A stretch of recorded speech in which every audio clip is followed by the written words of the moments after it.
샬롬 창세기 강의 213번째 My Tribute 찬양함으로 시작하겠습니다.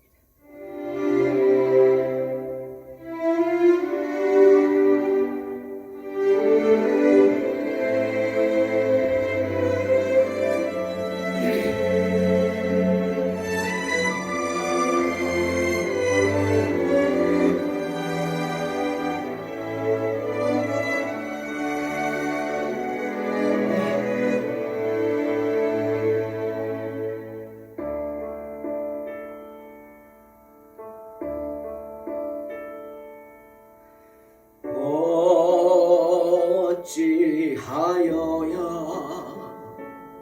그 크신 은혜 갚으리 무슨 말로써 그 사랑에 감사하리요 하늘에 정문 전사라도 나의 마음 모르리라 나 이제 새 소망이 있음은 주님의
창세기 50장 15절로 21절입니다. 요셉의 형제들이 그들의 아버지가 죽었음을 보고 말하되 요셉이 혹시 우리를 미워하여 우리가 그에게 행한 모든 악을 다 갚지나 아니할까 하고 요셉에게 말을 전하여 이르되 당신의 아버지가 돌아가시기 전에 명령하여 이르기를 너희는 이같이 요셉에게 이르라 내 형들이 내게 악을 행하였을지라도 이제 바라건대 그들의 허물과 죄를 용서하라 하셨나니 당신 아버지의 하나님의 종들인 우리 죄를 이제 용서하소서 하매 요셉이 그들이 그에게 하는 말을 들을 때 울었더라.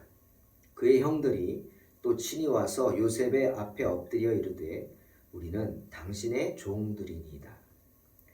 요셉이 그들에게 이르되 두려워하지 마소서. 내가 하나님을 대신하리이까.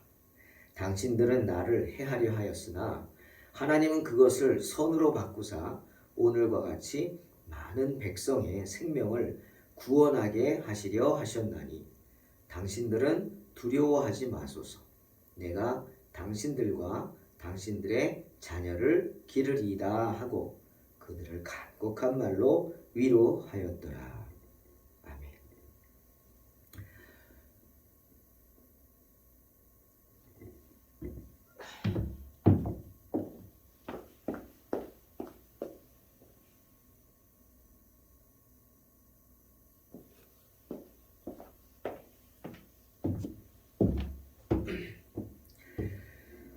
야곱이 죽은 후에 야곱의 죽음을 가장 슬퍼한 사람이 누구였을까 생각을 해봤습니다. 요셉일까요? 아닙니다. 요셉과 베냐민을 제외한 다른 야곱의 아들들이었습니다. 그들은 아비 야곱이 죽은 후에 아비의 죽음을 슬퍼했죠. 아니, 슬퍼했다기보다는 두려워했습니다. 왜? 자신들이 당할 일들을 생각했기 때문이죠. 왜죠? 자신들이 동생 요셉에게 한 짓이 있기 때문입니다. 비록 수십 년의 시간이 지났지만 그들이 동생 요셉에게 했던 일은 도저히 용서받지 못할 그런 악행이었습니다. 요셉을 죽이려고 했고 죽으라고 구덩이에 던져 넣었고 또 노예로 애굽에 팔아버렸습니다. 동생을, 그런 그들의 죄가 어찌 용서되겠습니까? 그런데 지금 그 요셉이 살아있어요. 살아있을 뿐 아니라 애굽의 최고 실력자, 실권자가 되어 있습니다. 요셉의 한마디면 지금 그들은 물론 그들의 가족 전체도 죽을 수도 있습니다. 그러니 얼마나 두려웠을까요? 제가 창세기 27장을 강의하면서 그런 이야기를 했죠. 야곱의 형 에서가 매우 효자였다. 그랬을 것이다. 그리고 그 근거로 창세기 27장 41절을 제시했습니다. 이 말씀은 에서가 야곱에게 속아서 장자의 축복을 빼앗긴 후 그 극도의 흥분 상태에서 그 흥분함을 절제하고 억누르면서 한 말입니다. 가라앉히면서 동생에 대한 미움을 가라앉히면서 이렇게 말하죠. 그의 아버지가 야곱에게 축복한 그 축복으로 말미암아 에서가 야곱을 미워하여 심중에 이르기를 아버지를 곡할 때가 가까웠은즉 내가 내 아우 야곱을 죽이리라 하였더니 동생 야곱을 당장이라도 죽여버리고 싶지만 그렇게 밉지만 참겠다고 합니다. 지금 당장이라도 에서에겐 그럴 힘도 있고요, 명분도 있습니다. 그죠? 큰 잘못했죠, 야곱이. 하지만 참겠다는 겁니다. 이유가 뭐예요? 바로 아비가 아직 살아있기 때문에. 그러니 아버지를 곡할 때가 가까웠은즉 지금 돌아가시진 않았죠. 아버지가 살아있기 때문에 동생을 죽여가지고 아비의 마음을 아프게 할 수 없다는 겁니다. 효자 아닙니까? 그죠? 효자죠. 그 이야기에서 알 수 있는 것처럼 아비 이삭이 야곱의 방패막이가 되어줬습니다. 그 야곱은 죽을 수밖에 없었고 죽을 수도 있었는데 아비 이삭으로 인해서 야곱이 죽지 않고 살 수 있었어요. 아마 야곱도 그런 에서의 마음을 알지 않았겠습니까? 그러니 아비 이삭이 있는 한 자기에게 형이 어떤 악한 짓도 하지 않을 것이다. 그렇게 생각하고 안심을 했을지도 모릅니다. 하지만 두려웠겠죠. 때문에 이삭이 야곱을 멀리 하란으로 보내려고 할 때도 아무 말하지 않고 순종하고 떠난 것입니다. 아니죠. 도망을 간 거죠. 야곱에겐 그런 기억이 있습니다. 아비 이삭이 자기의 보호막이 됐다. 방패막이가 됐다. 이 기억이 있어요. 때문에 아마도 야곱은 그 생각을 하고 요셉에게 신신당부를 했을지도 모릅니다. 야곱도 다 알죠. 형들이 요셉에게 어떤 짓을 했는지. 왜 모르겠어요. 그제서야 깨달았죠. 거짓말을 했죠. 짐승에게 찢겨 죽었다고. 그리고 요셉의 옷을 갖다 보여주고 양의 피를 묻히고 거짓말을 했죠. 그때는 깜빡 속았을 것 같은데 아니라는 거죠. 그러니 그 사실을 알고 애굽으로 온 야곱이 요셉에게 부탁했을 겁니다. 내 형들이 너에게 정말 나쁜 짓을 했지만 그래도 나를 봐서라도 네 형들을 살려다오. 아마 그런 말을 했겠죠. 분명히 했을 겁니다. 그리고 그 아비 야곱이 든든히 버티고 있는 한 다른 아들들은 요셉을 마음속으로는 두려워하지만 큰 위협은 당하지 않았을 겁니다. 아비가 방패막이가 됐죠. 그런데 지금 아비가 죽었어요. 그러니 이제 방패막이가 사라졌어요. 어떠겠어요? 얼마나 두렵겠어요? 때문에 야곱이 죽은 후에 아비 야곱이 죽은 후 자기들이 지은 죄를 생각하면서 두려워 떨던 형들이 제일 먼저 달려와서 요셉에게 엎드려 부르짖는 겁니다. 뭐라 그럽니까? 당신의 아버지가 돌아가시기 전에 동생을 동생이라고 못 부릅니다. 그죠? 당신의 아버지가 돌아가시기 전에 명령하셨다. 요셉에게 이르라 이렇게 명령하셨다. 뭐라고? 내 형들이 내게 악을 행하였을지라도 이제 바라건대 그들의 허물과 죄를 용서하라 하셨습니다. 그러니 당신 아버지의 하나님의 종들인 우리 죄를 이제 용서하소서 부르짖습니다. 잠언 10장 24절 말씀이 생각났어요. 악인에게는 그의 두려워하는 것이 임하거니와 의인은 그 원하는 것이 이루어진다 라고 하는 말씀입니다. 즉 악인에게는 그 두려워하던 일들이 덮칠 것이라는 거예요. 하지만 의인은 어떻게? 바라는 것을 얻게 된다는 말이죠. 뭐 우리 속담에도 있잖아요. 도둑이 제발 저린다고. 맞아요. 요셉의 형들은 자기들이 한 짓이 있기 때문에 두려웠던 겁니다. 그래서 아비가 죽자마자 달려왔어요. 요셉에게. 엎드린 거예요. 살려달라고. 전 이 말씀을 보면서 요셉의 형들이 얼마나 살기 위해 얼마나 간절했는지 그 마음이 막 읽혀지는 것 같아요. 두 가지 때문입니다. 하나는 뭐라 그랬어요? 당신 아버지가 돌아가시기 전에 명령했다 합니다. 뭐라고? 내 형들이 악을 행하였을지라도 용서해라. 그들을 용서하라. 그렇게 명령했다. 그리고 그걸 꼭 요셉 당신에게 전하라고 했다고. 참 조금 보면 웃긴 얘기죠. 아비가 그런 일을 왜 당사자한테 얘기 안 하고 피해자한테 얘기 안 하고 악을 행한 사람들한테 얘기하겠어요.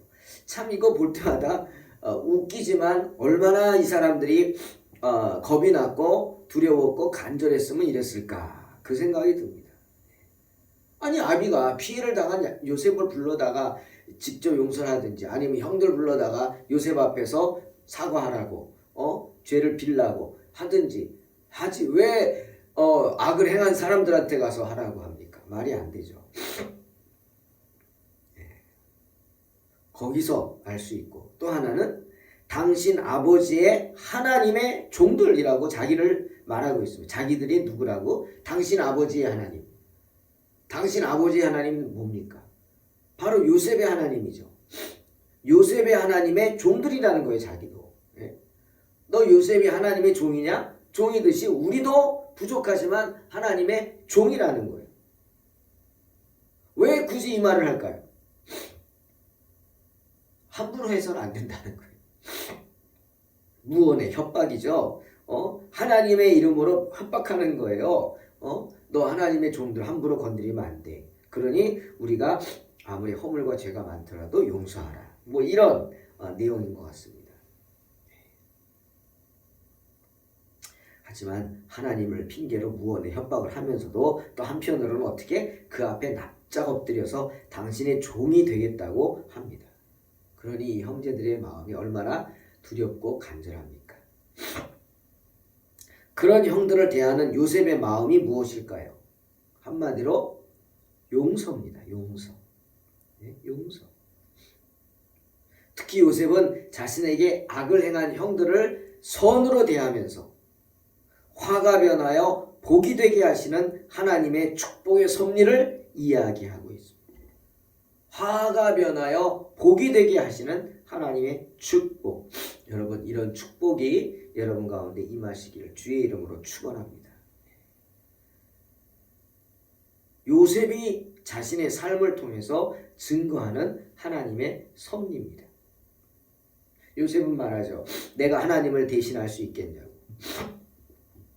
온전한 요셉의 신앙 고백입니다. 하나님의 섭리를 내가 거스릴 수 없다는 겁니다. 여러분, 섭리가 무엇입니까? 섭리란 창조주 하나님께서 그의 모든 피조물을 보존하시고 지키시는 방법입니다.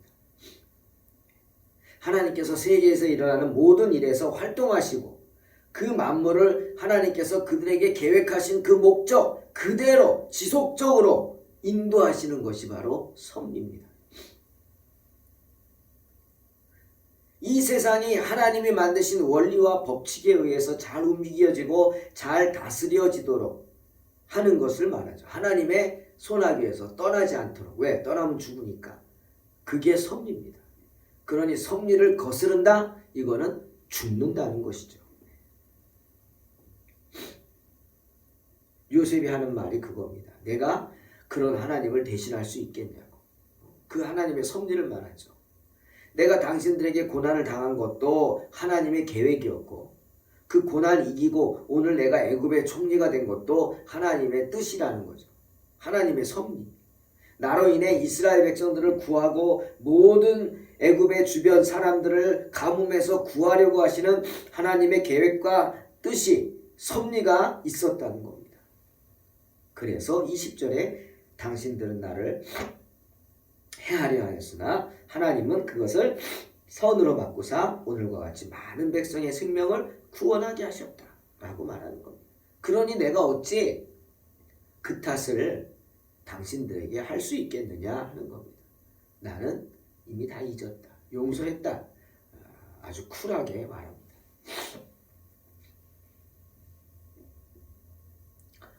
애굽에서 받은 하나님의 크신 축복으로 인해서 그 모든 아픔과 고난의 이유를 알게 되었고 때문에 당신들의 악행을 다 잊고 이미 당신들을 용서했다는 것입니다. 그런데 내가 당신들에게 만약 안갚음을 하게 된다면 그것은 내가 하나님의 뜻을 저버리고 하나님을 대신하는 게 되지 않겠느냐. 죄를 짓는 거죠. 그러니 걱정 말라는 거예요. 만약 당신들이 죄를 짓고 여전히 그 죄가 남아있다면 내가 아닌 하나님이 갚아주실 것이다. 아주 무서운 말이기도 하죠. 요셉은 그렇게 도리어 두려워하는 형제들을 위로합니다. 그리고 약속하죠. 당신과 당신들의 자녀들까지도 내가 다 지키고 보호할 것이다. 약속을 합니다. 그래도 형제들이 두려워하자 그들을 간곡한 말로 위로하였더라. 성경은 말씀합니다. 간곡한 말로 위로하였다. 직역하면 자신의 속마음을 다 내어 보였다는 거예요. 진실을 보여주었다는 거예요. 내 속마음을. 걱정하지 말라고. 사랑하는 성도 여러분, 요셉은 오늘 우리가 살면서 꼭 마음에 두어야 하는 아주 중요한 진리의 말씀을 하고 있습니다. 그게 뭡니까? 화가 변하여 복이 되는 축복입니다. 누구 앞에서? 하나님 앞에서. 요셉처럼 때로는 욥처럼 우리는 살면서 이해하지 못하고 감당하지 못할 것 같은 시험에 들기도 합니다. 기가 막힌 일을 당하기도 하죠. 하지만 그것이 만약 나의 죄로 인한 것이 아니라면 하나님의 뜻에 의한 것이라면 우리가 그것을 극복하는 순간 놀라운 축복이 기다릴 줄로 믿습니다. 그러니 어떻게 해야 돼요? 그런 시험과 고난 앞에서 지켜야 합니다. 뭘 지켜요? 잠언 10장 10절 눈짓하는 자는 근심을 끼치고 입이 미련한 자는 멸망하느니라 말씀하죠. 눈짓하는 자는 근심을 끼친다. 하나님을 째려보지 말라는 겁니다.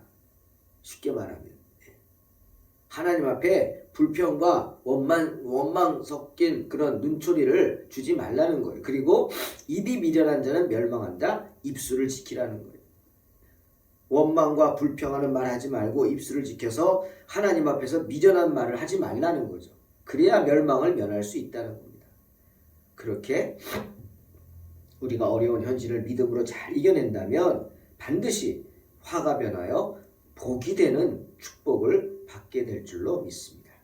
이런 믿음으로 승리하시기를 주님의 이름으로 축원합니다.